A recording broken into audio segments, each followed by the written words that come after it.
തിരൂർ നഗരസഭ chairperson AP നസീമയുടെ അവസരോചിതമായ ഇടപെടൽ മൂലം ഒഴിവായത് വൻ ദുരന്തം. തൃശൂർ കീച്ചേരി പാലത്തിന് സമീപം ഉണ്ടായ തീപിടുത്തത്തിൽ നിന്നുമാണ് ചെയർപേഴ്സൺ നാട്ടുകാർക്ക് രക്ഷകനായത്.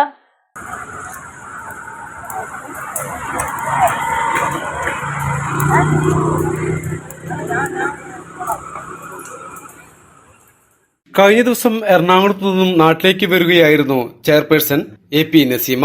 ഇതിനിടെ കുന്നംകുളം കേച്ചേരി പാലത്തിനു സമീപം തീ ഉയർന്നതിന് ശ്രദ്ധയിൽപ്പെട്ടു. ഇതോടെ വാഹനം നിർത്തി ഇവർ പുറത്തിറങ്ങുകയായിരുന്നു. പുൽക്കാടിനും സമീപത്ത് കൂട്ടിയിട്ട വിറക് കൂട്ടങ്ങൾക്കും തീ പടരുന്നത് ശ്രദ്ധയിൽപ്പെട്ടതോടെ സമീപത്തെ വീട്ടുകാരെ വിളിച്ചുണർത്തി. അർദ്ധരാത്രിയായതിനാൽ സമീപവാസികളാരും സംഭവം അറിഞ്ഞിരുന്നില്ല. നാട്ടുകാർ ഓടിക്കൂടി തീയണയ്ക്കാൻ ശ്രമിച്ചെങ്കിലും ഫലമുണ്ടായില്ല. തുടർന്ന് അഗ്നിശമന സേനയെയും വിവരം അറിയിച്ചു. ഫയർഫോഴ്സ് സംഘം എത്തി തീ പൂർണ്ണമായും അണച്ചതിനു ശേഷമാണ് ചെയർപേഴ്സൺ യാത്ര തിരിച്ചത്. നിരവധി വീടുകളും മറ്റുമുള്ള പ്രദേശമാണ് തീ പടർന്ന സ്ഥലം. മലബാർ ടൈംസ്, തിരൂർ.